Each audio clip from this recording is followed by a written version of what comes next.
like I told the folks in charge of this Lucy Stone program, it was like winning an Oscar. I can promise you it was. Is there anyone here from Rutland? Okay. Why do you ask? You're going to find out. We have folks here from North Brookfield, I'm sure. Is there anyone here from Rehoboth or Taunton? They didn't have the courage to come. Well, I spent the better part of 9 years in my spare time chasing this woman through Massachusetts. Oh, I'm good at that. You have no idea. Anyway, she was hard to get a hold of, her story actually. But I finally, after all this time, I finally succeeded in putting together a rational story. Now, if you read Temple's description of Madame Jumel, I have to say it's disappointing because he didn't really research that. He depended on lawyers to tell him these tales. And if you know lawyers like I do, you can pretty well discount part of that tale. Now, I'm going to start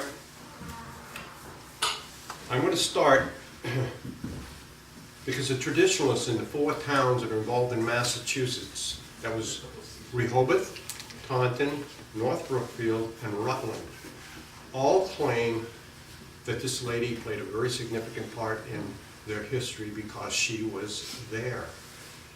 Not that she did anything spectacular, she was there. It was a story of a very, very poor girl who went to this absolute acme of riches and royalty. But along the way to get there, she was a conniver and a schemer. She was a plotter, very clever, a great businesswoman, and probably a murderer. Her influences on her friends and her neighbors and her enemies, her acquaintances and her political figures, both domestic and foreign, was dramatic. In the end, 4 towns are going to be somewhat disappointed. But I have a carrot for you at the end of this story. So all is not lost. Now this is the story of Madame Betsy, Eliza, Bowen, Delacroix, Capet, Brown, Jumel, Burr, and in back to Jumel. Anybody with that many names, you have to be suspicious of. Can everyone hear me back out in the back there? You need more volume. How's that? Every person needs parents. So I'm going to talk for a few minutes about the parents. John Bowen was allegedly the father. The newspaper, the Providence Gazette and Country Journal published in May 20th of 1786 that one John Bowen was killed at sea. He was struck by the boom on a ship and he drowned in Providence Harbor. Well, he was the alleged husband of Phoebe Kelly. Phoebe Kelly was born in Taunton, and she was born in 1757. She had her first child when she was 12 years old. Allegedly a consort of this John Bowen. She had John Bowen Jr. He was born in 1769. Her next child was Polly. Polly was born in 1773, and then along comes Betsy, the lady that we're here to talk about tonight. She was born in 1775. Important date. Keep that in the back of your mind. And then a year after John Bowen dies, she has her last child. It's Lavinia Ballou. You say, where did the Ballou come from? Well, she was a woman in the streets. However, she happened to be living with a butcher by the name of Ballou. And there was both a father and a son that were adults. And she didn't tell anybody which was who, so we pretty well know where the parents came from, not who they were. Now in 1757, the year she was born, within a month or two of her birth, she was taken to Providence from Taunton. She was taken to her grandfather's place. 3 years later, her sister is brought there. Now, this is a lady of the street. She has no family to fall back on. She has no resources. She can't raise children and do the things that she has to do. So the end result is she turns these children over to the grandfather. Well, they had no certificate. Now, in colonial days, they had a warning order. You could not go from here to Brookfield without permission of the council. You had to have a sponsor, or you had to be a person of means, definable means, or you had to have an occupation, the type of which they would invite you in because the population needed your skills. Otherwise, if you arrived, you would be warned out of town and you would have to leave immediately. And it didn't matter what your age was or the size of your family, because each town was not prepared to handle the welfare aspects of people who couldn't support themselves, who were ill and couldn't afford a doctor, and this sort of thing. It wasn't allowed in Massachusetts. It just wasn't. All of New England was similar to that. If you were caught in town and you didn't have a certificate or approval of the council, the justice of the peace would issue you a warning. And it might be anything from you got 1 hour to leave town to you can spend the night and leave tomorrow. It was that sort of thing. Well, in 1769, when she was just 13 years old, she was warned out of town. When they were babies, they sort of let it pass, but when she got a little age to her, they sent her out of town. Well, she allegedly married John Bowen in 1771, and she was only 14 then, and she had already had a child. We can find no evidence that she married John Bowen, but I have an excellent description of what the mother of Madame Jumel looked like, and I'm going to read this to you. They said she had light brown hair, Irish blue eyes, a Celtic temperament. You all know what that is. She was free and easy disposition, a keen sense of humor, a quick temper and a kind heart, sharp tongue with a touch of vanity and a total disregard for virtue of any kind.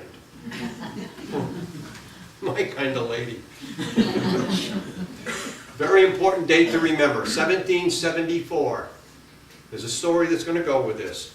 George Washington himself visits Providence for 4 days. He's a man in his prime, and probably one of the nicest looking girls in Providence is on the streets. We'll come back to that. 1775, by coincidence, Betsy Bowen is born. Someone much later writes this, and I'm going to quote them.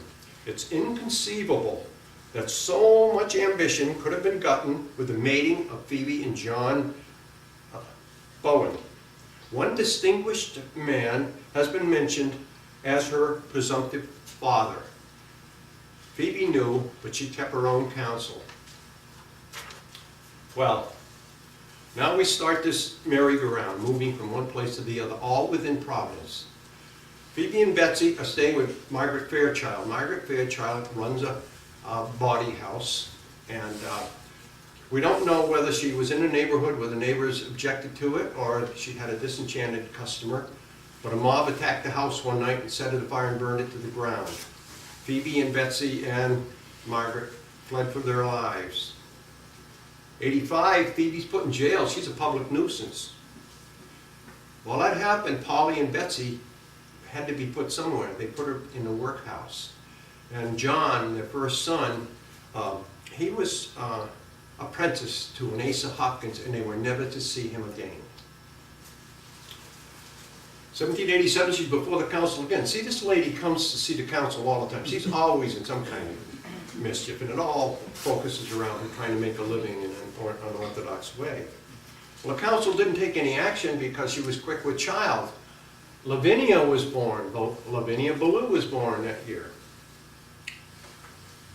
Now something really important happens in 1790 that'll change Betsy's life enormously. Phoebe meets Jonathan Clark. He's a captain. He was a captain in the Continental Army. He was a veteran.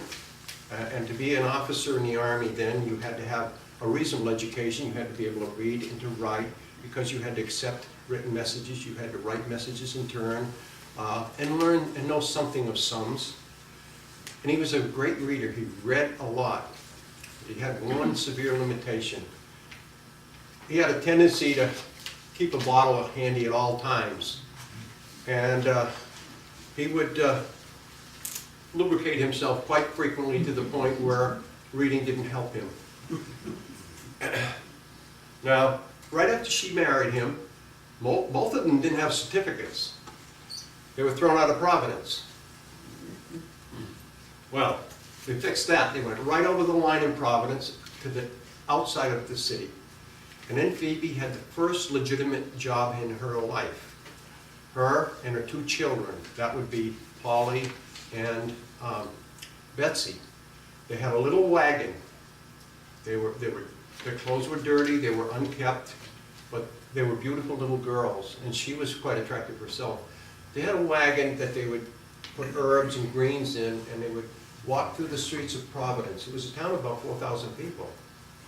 And they would sell these things, and they would receive things, sort of charity things. They went to one baker, and he would give them bread every time they went. And he had a little boy, Daniel Hull. And later on, Daniel Hull tells a story when the will was being probated about these girls. He liked them so much that when the mother was dealing with the baker, he was out in the kitchen getting cookies for the little girls. And they liked him, so he had a real friend there. And he was they were a favorite of his all their lives. Now, they moved across the line. Somebody else joins them now. Polly Bowen is with them. But this captain had 6 daughters living in Boston. Later they found it was 7, but we don't know if Mama jumped the fence or what. We have no record. However, there was 6. And at one point in time, 2 of them joined Phoebe and Jonathan. But at this time, in 1791, Polly Clark, one of his daughters, joins the group. And these daughters are the genesis for the problems that arise later trying to put Betsy in all 4 Massachusetts towns. I'll explain it later. Now I have a description of what Betsy looked like. And it's wonderful, I came upon this. In 1791, she's 16 years old. Her description, she's tall, graceful, with violet eyes, a perfect figure, red golden hair, and again she had her Celtic ways. Anyone want to describe what that is? I don't know, but I suspect something. A lot of smiles and no answers. Well, in 1793, Phoebe and Jonathan Clark leave the scene. They take to the road. They head up into Rehoboth and Taunton, Massachusetts, leaving the girls on their own. Well, 1794, Betsy's in Providence on her own, walking the streets and doing what she does, and she meets this French captain.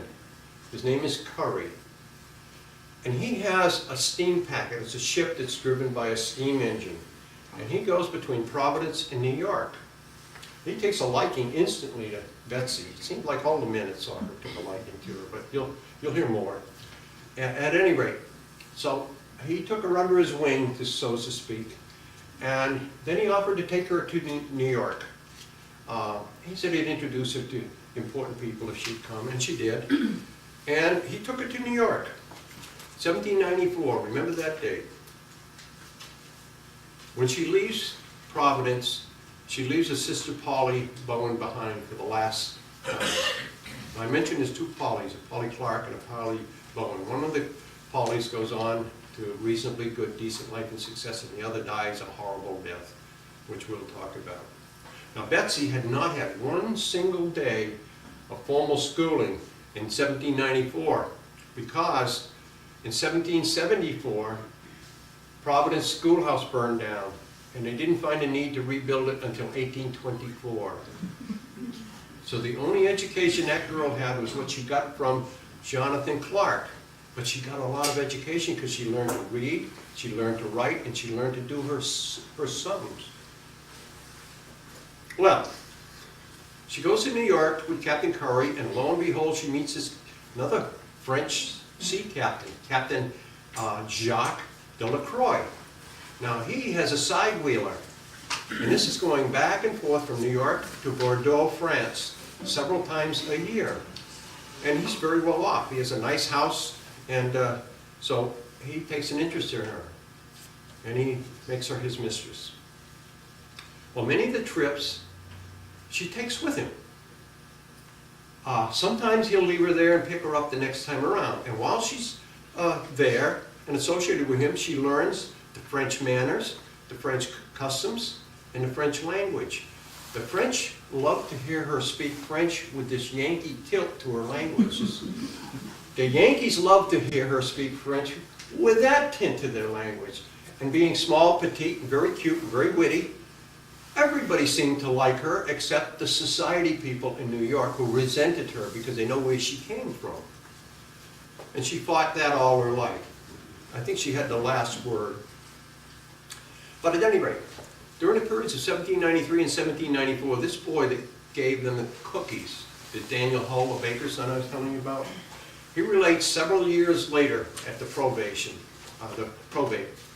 that the two pretty Bowen girls walked the streets of Providence every night. Now, Miss Catherine Williams was an author. She wrote a lot about the activities in Providence. And she says that Betsy Bowen was constantly on the streets with painted ladies. Some lady even wrote a book, Painted Ladies, using this lady's comments. Well, that means what it means. One year they boarded in a dotty house with Sally Marshall. She was a notorious madame. And Betsy met a sailor. She was prone to the sailor because Providence was close to the ocean, a lot of seagoing traffic in and out of there, and it brought the sailors in and out. Well, this sailor's name was Brown, and he gave her a figurehead. He gave her a monkey. And she walked the streets of Providence with a monkey going about her business. And everybody recognized her. If they didn't, they recognized the monkey. So anyway, this was one of her, and this will come back to our discussion a little later on. Then she went to rent a room with Mr. Ballou. I mentioned Mr. Ballou because he was her half-sister's father, one of the Ballous. And she went to live with him. He was a butcher. Now, 1794, her first baby is born. Her only baby is born. His name is George Washington Bowen. Anybody see any connections yet? George Washington Bowen. The date was 1794. 70 years later, at the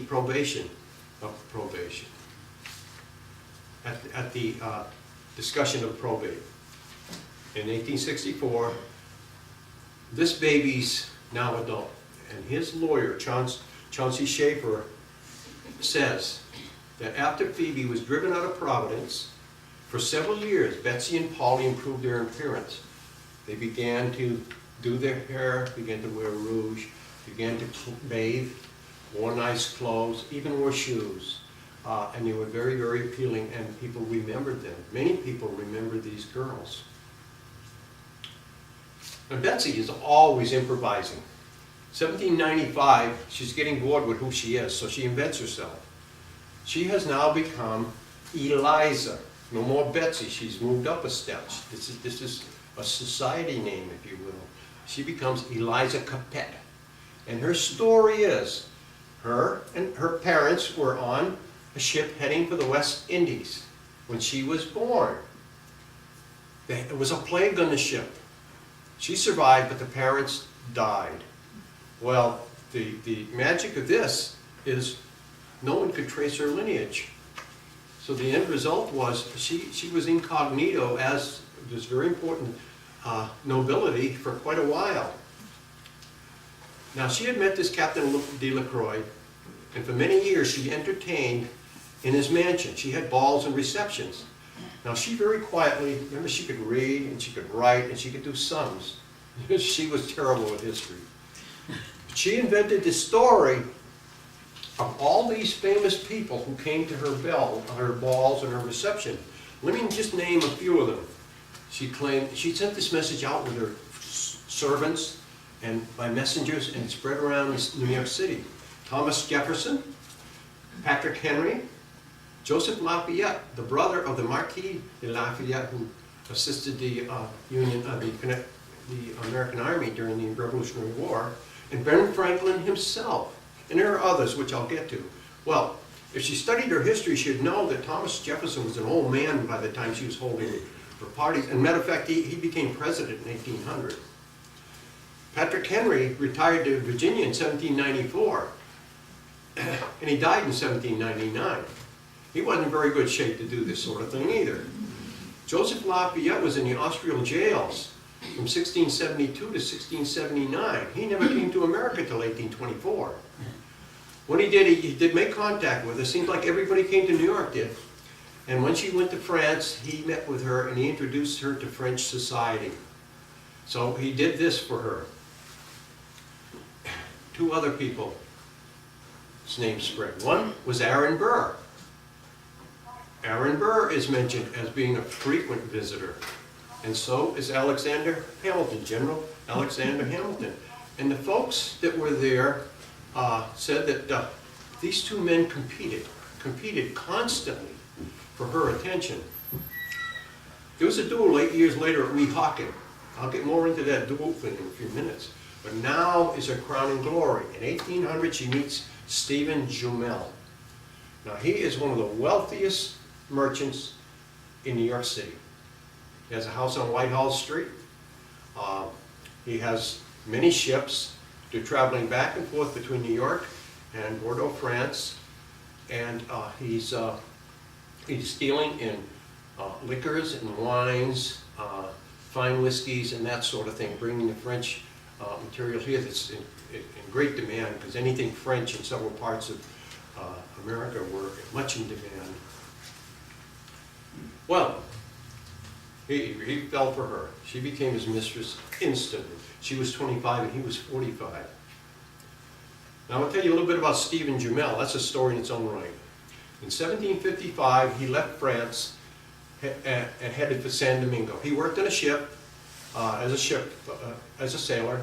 When they arrived there at San Domingo, he worked for people, got jobs as a supervisor, and finally by 1791 he owned plantations and ships. He was shipping goods to America and to Europe. He was selling coffee, sugar, cotton, and indigo, and he had a great sum of money. But he also made a serious mistake. You know, in this country, in the South, if you haven't heard about it, the folks that owned the plantations were discouraged from educating their Negroes. They absolutely, there was great punishment that went with that, and there was a reason for that. Well, it didn't seem to make an impression on Mr. Jumel, because Mr. Jumel had a slave, a very, very handsome slave, a very smart slave, and he wanted to promote him to overseer. And he felt that he had to know the basics of reading and writing, so he had him taught. Well, this slave got a hold of Diderot's essays on revolution, and he read them, and he absorbed them. His name, to start with, was Pierre Dominique Toussaint. One day, he reinvented himself. He became Toussaint du Louverture. And with his lieutenants, 60,000 mulattoes and 500,000 blacks revolted. They killed every white person they could catch on Santo Domingo, and that was a majority of them. They burned the plantations, they destroyed the crops. It's suspected that this Louverture was grateful to Stephen Jumel for what he had done for him and gave him safe passage to the coast. At the coast, he hailed down a ship, was taken to St. Helena, worked his way into France, and then worked his way across to New York. Totally broke, ruined. And when he got to New York, he discovered, just before the Revolution, one of his ships set sail, loaded with the 4 commodities that he dealt with. And it was sitting in New York Harbor. The captain was waiting instructions. He ended up no longer penniless. He had a ship, a fine ship, and he had a wad of cash. And he started over and bought more ships and began to get into the fine wines and whiskey trades. And so consequently, this is how he got his beginning. Now, 1795 is when he met Eliza Brown. Captain Delacroix had died. Well, she asked this man many times, you know, would he marry her? He said, no. He was 20 years older, and he says, I'm not a marrying type. He says, I just like my freedom, but I'll take care of you all of your days. Well, she kept this up, and no, for 9 years he wouldn't do it. Well, one day he went to Philadelphia, and this is where the clever scheming woman comes in. He no sooner gets to Philadelphia than a messenger arrives. The lady is deathly ill. She may not survive the week. She has a priest and a doctor with her, 24 hours a day. Well, he cared for her so greatly that he immediately got on a carriage and went back to New York. And he arrives, and the servants report her hair was not really kept right. She really didn't have her rouge on, and she spoke in a very soft voice and looked very sickly. And poor Stephen was just so sad that this lady that he cared so much about was in such trouble. So she whispers to him, she says, the last thing I have in this life, I'd like to ask you to marry me. I don't want to leave this life without that. Well, what was he going to do? It's not going to cost him anything, and why not? So he did, and the priest stood up and said a few words, and he got a couple of signatures, and he bolted. She didn't need the priest anymore. The doctor disappeared the next day. Within a week, she's walking around the house singing and dancing and got all dressed up and everything else. Bingo, she had scored. Well, then she turned and said to him, you know, this is a nice house, but I need something a little more roomy for my balls and receptions. And she had discovered this house on Washington Heights. And so she said to Steve and Jumel, I really would like to have that place. And she played something to do. We're not sure. But the owner wanted $12,000, which was an enormous sum in those days. And Stephen went up, and all of a sudden the man dropped the price to $10,000, and he couldn't resist the bargain. He bought it right away. It was a steal, but it looked like a conspiracy to drop the price suddenly so that he would be enticed. So he bought the Morris Mansion for her. And they don't have children right now. Well, you remember Polly Clark I mentioned?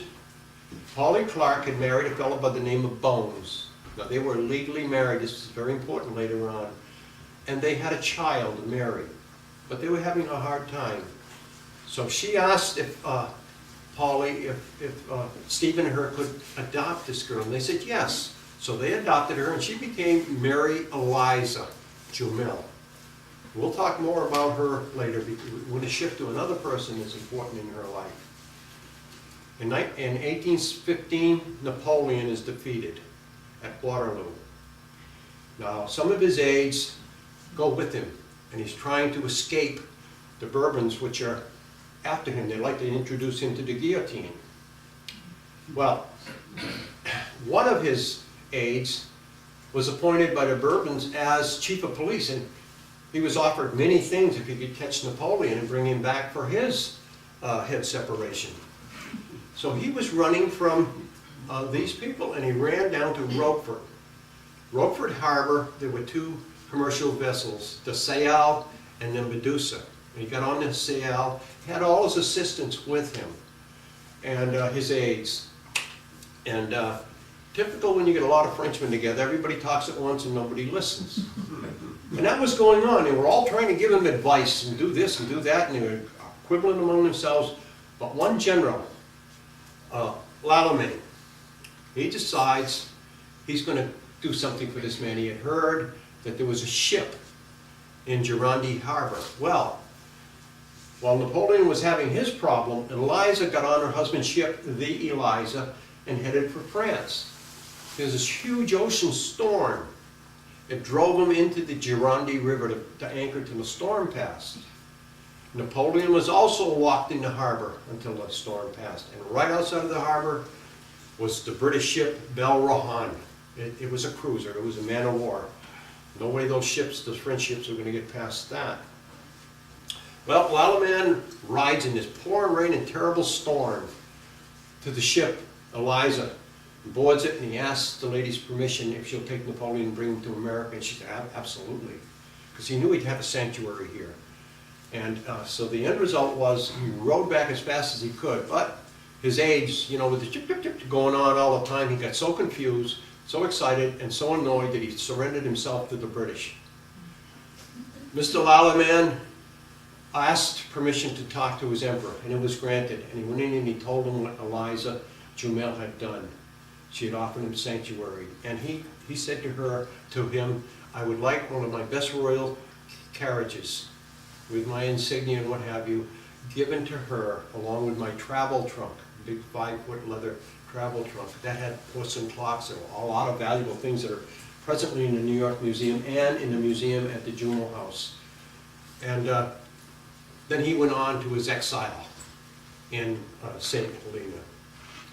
Eliza once, and then she writes back and says, my lawyer, Alexander Hamilton Jr., says you have to give me power of attorney, then I can begin to sell your properties. So he wills the mansion to her and gives her the power of attorney. So she immediately transfers all of her assets to this Mary Eliza Jumel, who she has adopted, at her death. So she's in control till her death, and this lady will get it, no one else. From 1826 to 1828, she sends him dribbles of money to keep him alive.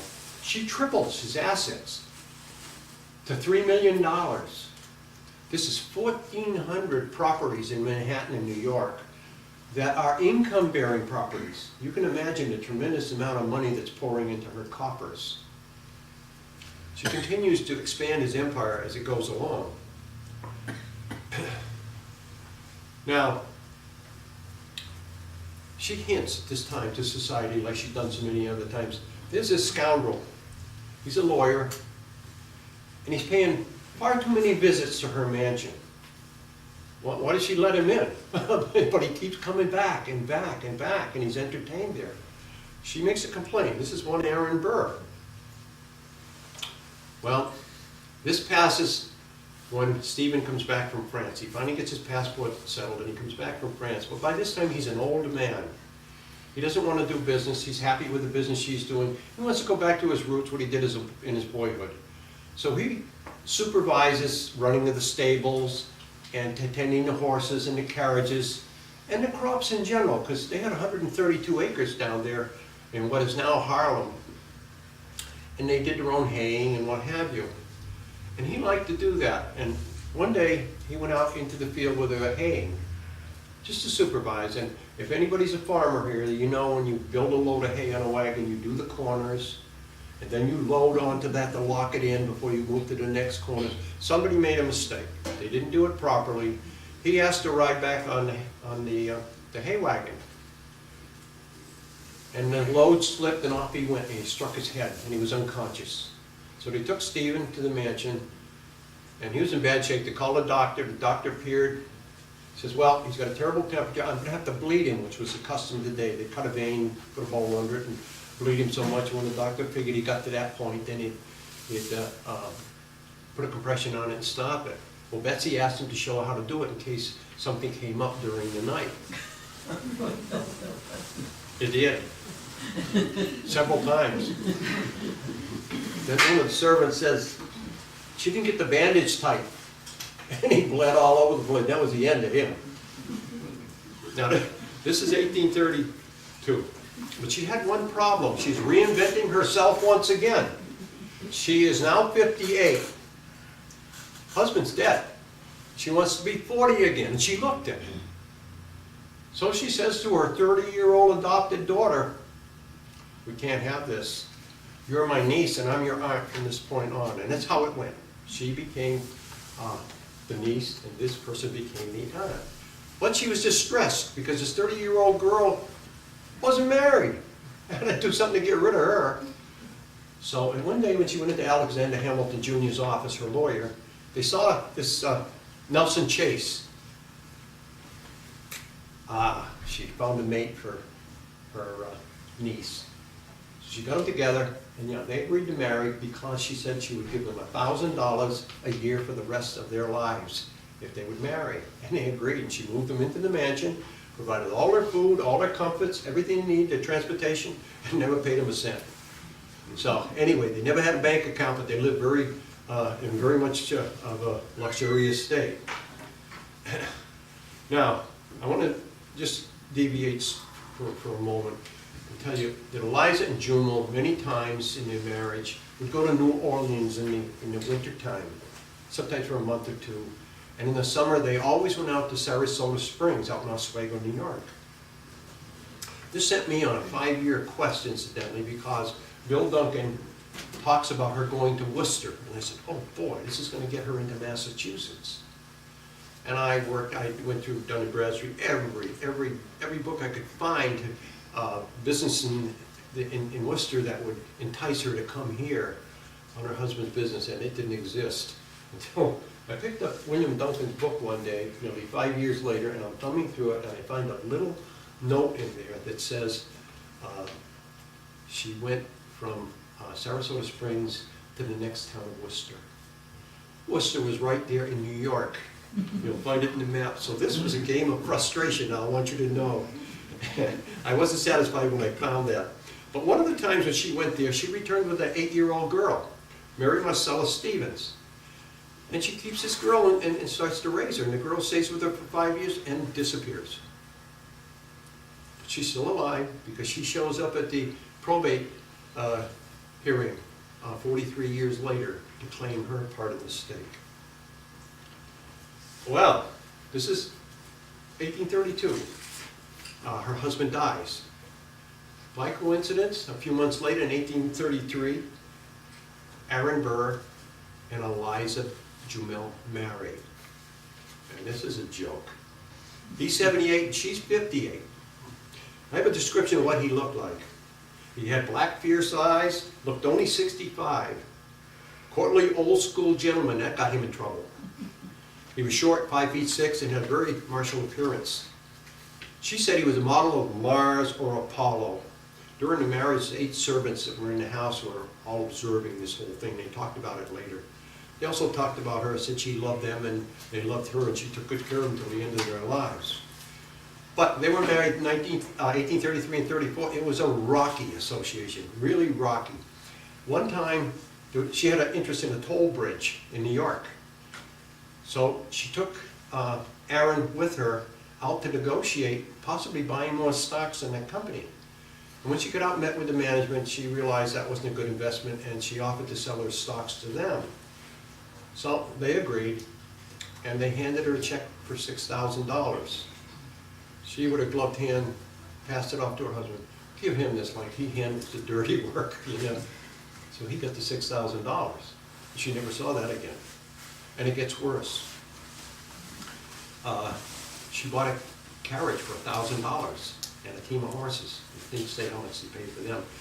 He, on the side, sold those for $500. By the time he was done, in a very short time, he was in debt to her for $13,000. So she went over there in a carriage, but she didn't go in. She sent her servant in. And here's what he said, quote, he informed her emissary, money is no account of hers. She has a husband to manage her affairs. She should go home and do womanly things. She threw him out of the house. Boy, you know, this woman had made all that money and she's being dictated to in this fashion. Well, let me tell you a little about this guy, Burr. He ran for election against Thomas Jefferson, and he lost by 1 vote. And was the custom of the time, the runner-up became vice president. So he served as vice president to this gentleman.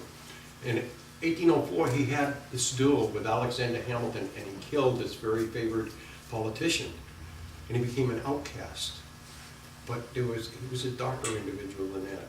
It says his liaison with General Wilkinson and Blennerstedt on the transfer of German citizens in great numbers. He was going to transfer them to Texas and to Louisiana and into northern Mexico, with the thought in mind that when he got enough of them there that we could control the vote, they would in turn vote to become a separate country, and he would be their president.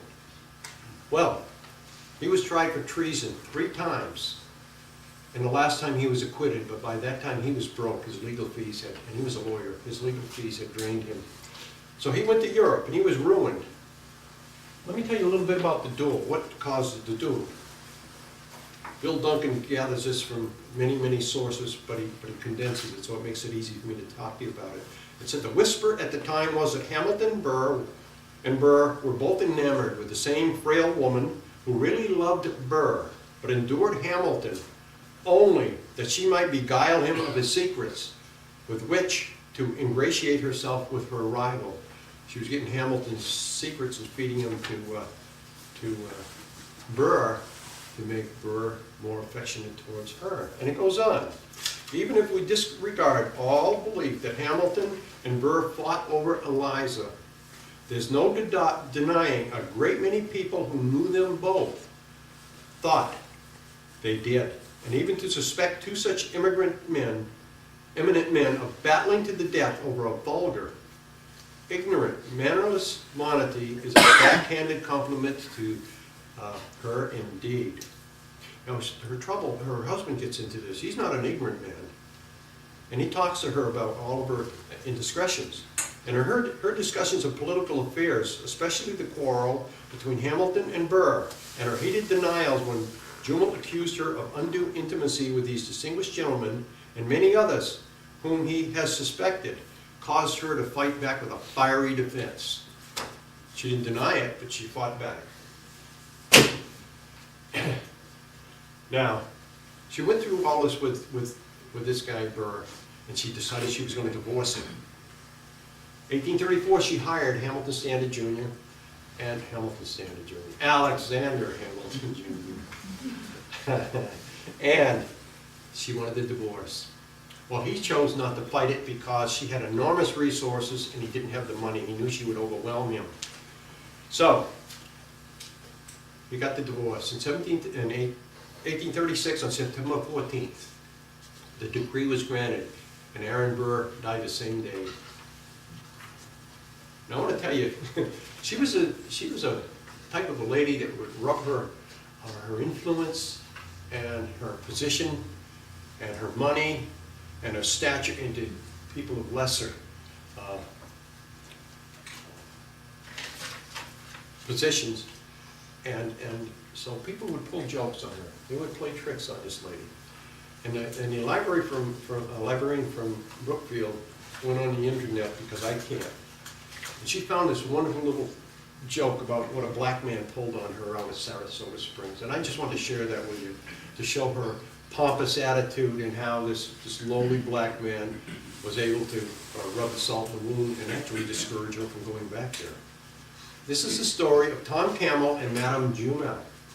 And it comes from Reminiscences of Saratoga, printed by N.W. Worthington Company in 1890, chapter 21. And it's a series of different writers who put their thoughts together. This one pertains to Tom Camel and Madame Jumel. And it says, perhaps of the male genius, none have excited more notice of a certain kind than a colored man by the name of Tom Camel. This person was decidedly an original genius, like Uric, a fellow decidedly an original genius, and infinite jest, and Witherell, a great shrewdness in some respects. He yet at times was in his simplicity perfect specimen of a southern Negro. The greatest and most historic occasion, however, in which Tom figured was in 1849 during one of Madame Jumel's visits to this village. Madame Jumel, whose criminal intimacy with Aaron Burr had brought her into contempt. Those were the days when free love doctrines were estimated at their true value, was then staying at the United States Hotel. And she endeavored, by a magnificent equipage, to dazzle the understanding and thus atone for her disgraceful dismissal from the ranks of Diana. It was therefore determined to administer her a lesson. Accordingly, one afternoon when her carriage, with its numerous retinue of outriders, drew up in front of the United States to take her to the lake, lo, just as she drove off, another equipage appeared directly following her. This carriage was driven by Smith Brill in full livery, and behind him in a huge clothes basket for a seat sat Caleb Adams, also full-rigged in footman's dress, while plainly visible within the open carriage and dressed up in women's clothes. Tom Camel sat representing the veritable mistress of Aaron Burr. It was the custom of Madame Jumel before going out of the village to slowly drive through Broadway that the unsophisticated inhabitants might have a proper sense of their own insignificance. And before it was discovered, Madame's carriage, followed by her counterfeit double, had paraded the entire length of the street. Tom Camel, meanwhile, fanning himself with a large fan and bowing and curtsying to the crowds which had now gathered on every side. When the trick was discovered, Madame Jumel by turns threatened and pleaded and offered bribes, but Brill and Tom were inexorable, and the two equipages actually went to the lake and back in the same order. In my impression, that owing to this exhibition, Madame Jumel made this her last visit to the Springs. She had been humiliated beyond reason. Now, she was really beginning to become peculiar when she got older. She discovered that after Napoleon had been defeated, a lot of Frenchmen got ships, worked their way to America, and went to America. A lot of them never learned English. Well, what was she to do? She had a board fence built on 132 acres that she owned, just a section of them. She hired 50 of them, set them to live in her stable. Her cooks fed them. She bought them uniforms. She had toy guns made for them, wooden guns, and hired masters. And they drilled out there. She had her own French army in New York. And they said she sat on her horse up on Washington Heights looking down over her army. And sometimes she even led that army. And often she would hire a brass band and it would play for that army. You can see how far this lady strayed. Well, 1865, her servants say, she didn't die. She just ceased to exist. She sat there all fixed up in her hair, nicely dressed, leaned back on a pillow, and that's how she stayed. Now, this is the stunning part of this. And you understand why that took 20 years to prorate that will. Her estimate value at the time of her death was $13 million. Very sizable sum today, let alone then. But I had an accountant friend of mine do the math. And I said, come right up to the Depression, because we can't possibly get past that and see what the losses were. But let's see what that money would be worth at that point in time. So he did the calculation from 1865 to 1930. And when he got done with just 5% growth, because he said, you have to be practical, it's probably averages 9. You had 4% of that had to go for the living, for your living, and you would live very high.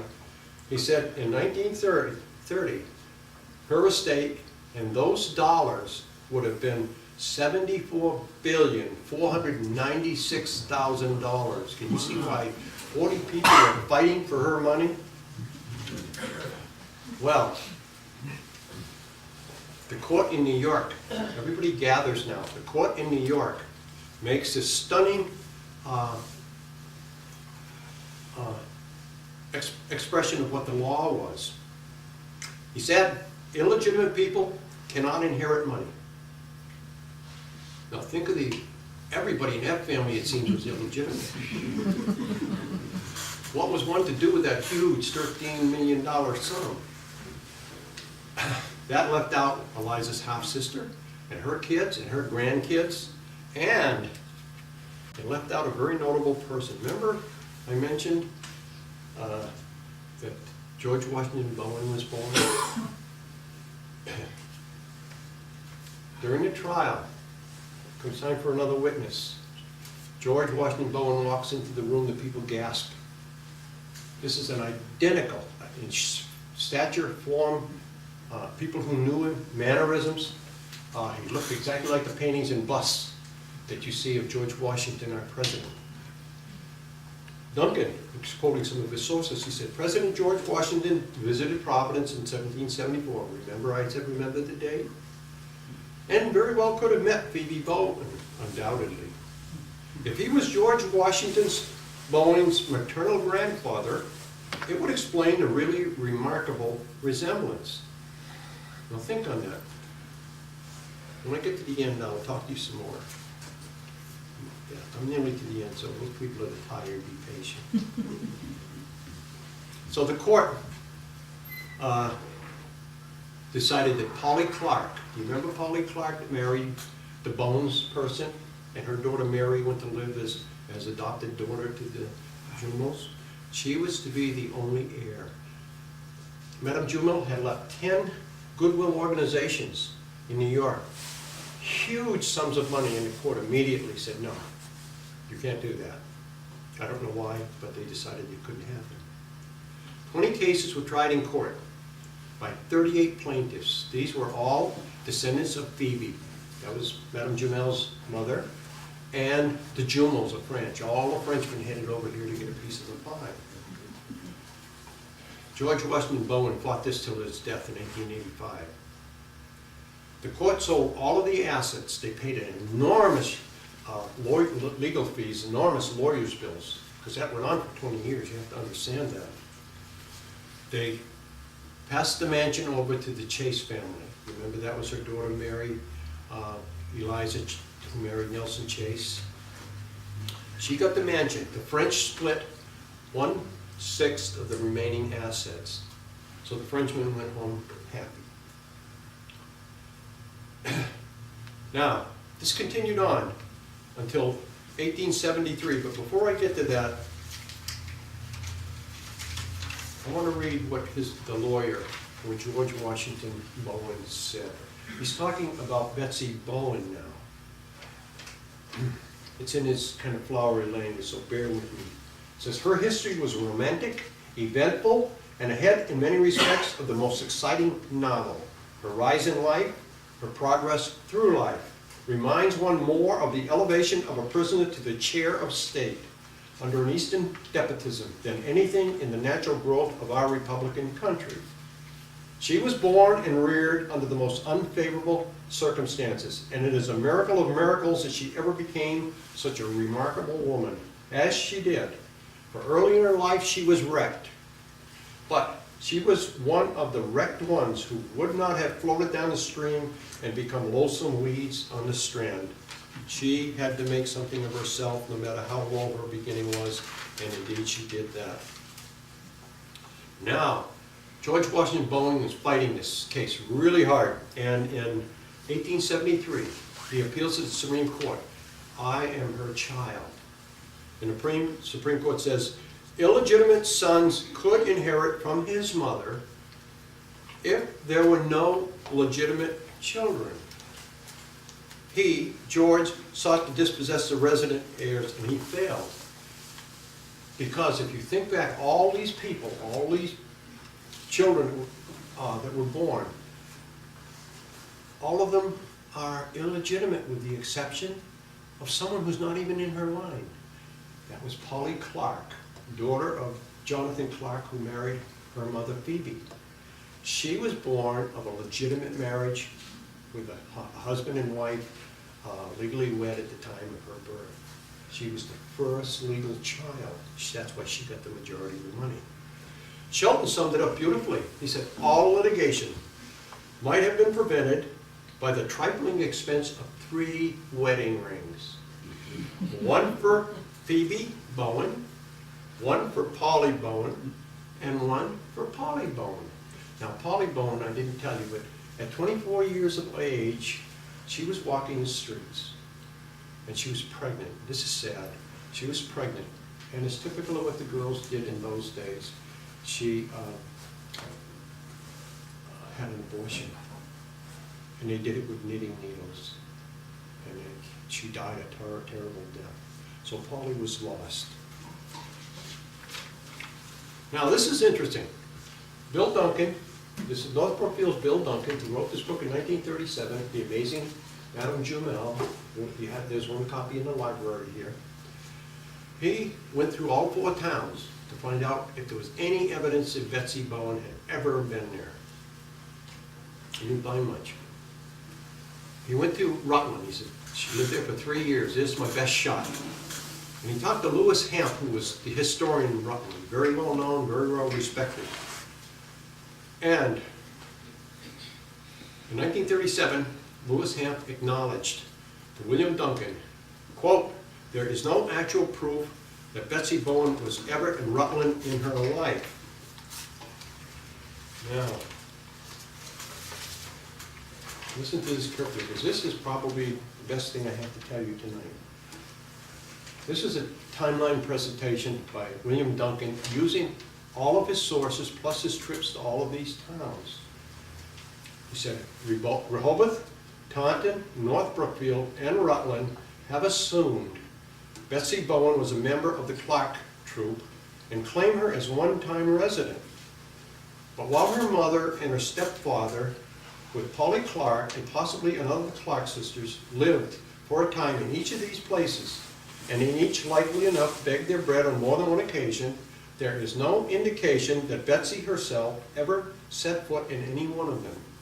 On the contrary, it is pretty well established that she not only failed to join the whirlwind tour through the Bay State, but she never had the slightest intention of doing so.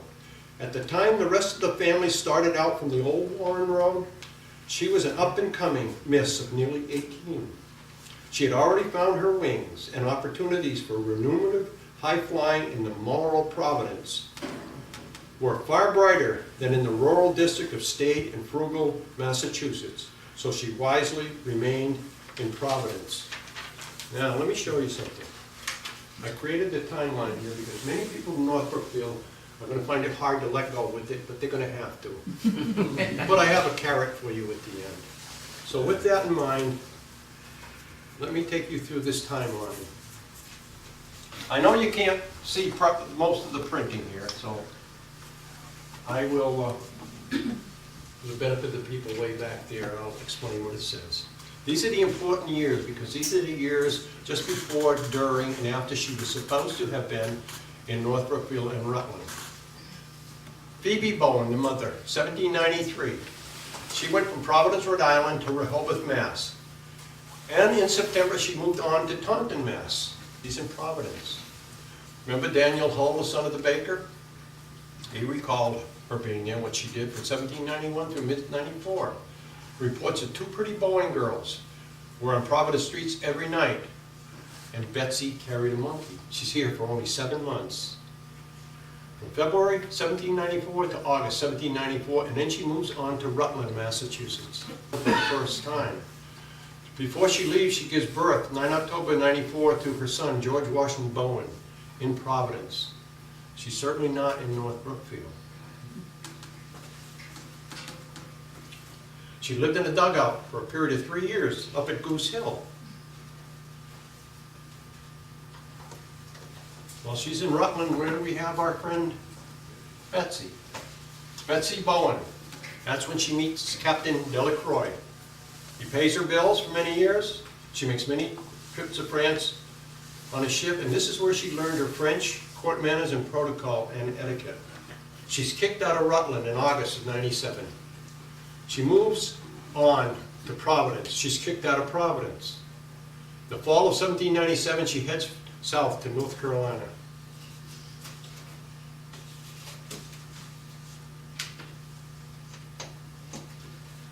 Betsy Bowen Delacroix, 1797. She entertains in New York City as Madame Delacroix. She never married him. Her miniature likeness was painted that year by French artist Charles Brevet de Saint-Mamin. It's dated, and it's in the Jumel mansion to this day. Now, here's our last card. Last set. Phoebe Clark, that's North Carolina, 1798. Land deal went bad. She was sued by a mountaineer, Stephen Fagan. She lost the case. Then she appealed. That was a mistake. When it came time for the hearing, the court reports the trial is abated. They're both dead, most likely killed by this mountaineer in Wilmington, North Carolina.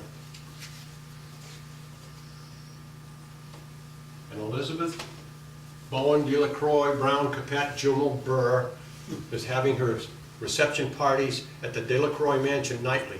And that's when Alexander Hamilton and Aaron Burr regularly attend a rivalry, and that's the beginning of what would later lead to a duel, if you.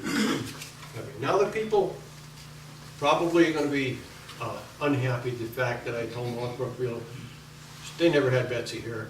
She's not gonna live in a hole in the ground here when she was living a high life. Why would she? She wasn't here, but you can still raise monuments. There's another significant person that was here. Certainly you should raise a monument to her. That's Cellar Hole down on just north of Lashaway. You ought to put the right one.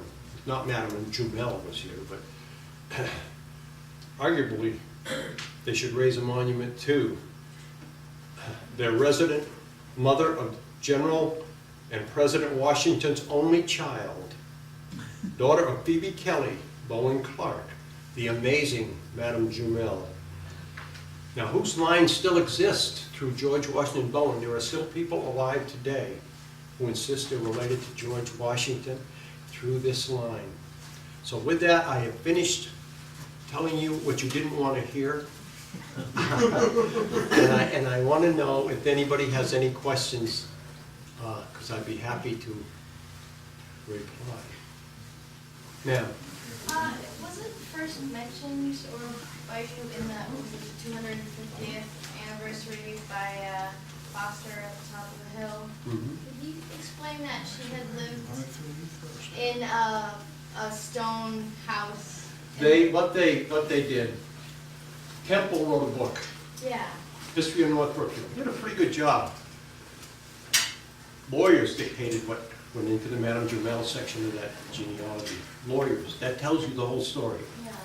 He had her living in a dugout in Rutland. He had her living in a small house in poverty. They were in poverty. She wasn't in poverty. She left that. She left that long before they came to North Brookfield. So this is where the misnomer came from. They even put a stone up there at the house in North Brookfield saying Madame Jumel and so forth. They ought to put a stone up to the other person who was of prominence, because she succeeded in doing something nobody else could do. She produced an heir from George Washington who was never recognized. That's the only reason I came. Any other questions? Yes, sir. You mentioned the Jumel Mansion or the Jumel Museum Yes. in Brooklyn, is it? No, ma'am, it's just north of Harlem, in Manhattan. So it does exist. Yeah, oh, it's still there, and it's a nice thing, because you can go in there and you can see furniture and what have you. As a matter of fact, there's a desk in Brookfield that's a Louis XIV. It was in France, and one of the places she may have been, and that was willed to us by a clothier, and we still have it. And it's not a copy of a Louis XIV, a Louis XVI. It's actually his desk. And there's suggestions that it might come to the Historical Society, and I'm fighting that. We've given everything away. We don't want to give the last thing away. It needs a good home, though. Oh, it does. It's up there now where there's no controlled humidity, nothing. Sir, Where did the stone finally end up? I can tell you, but I don't want to name the man. He's a very nice old man. But he told me one day that he and his friend were riding through the country and they saw this stone out there, so they snatched it. It's living in Spencer. Yeah, Yes. I know it's been stolen a couple of times, a number of times, so. I told someone who it was, and they went up and confronted him, and he knew it was me that squealed, so he said he didn't have it, so I'm not gonna, he's a nice man, so eventually I think we'll get the stone back. What was the point of saying that she lived in Rutland or North Brookfield? Well, this is what happened. Jonathan Clark and his wife Phoebe Bowen Clark, came through here. And they had two girls with them. They assumed that because she had two girls with them, they had to be Betsy and Polly. Well, one of them was Polly, but she was Polly Clark.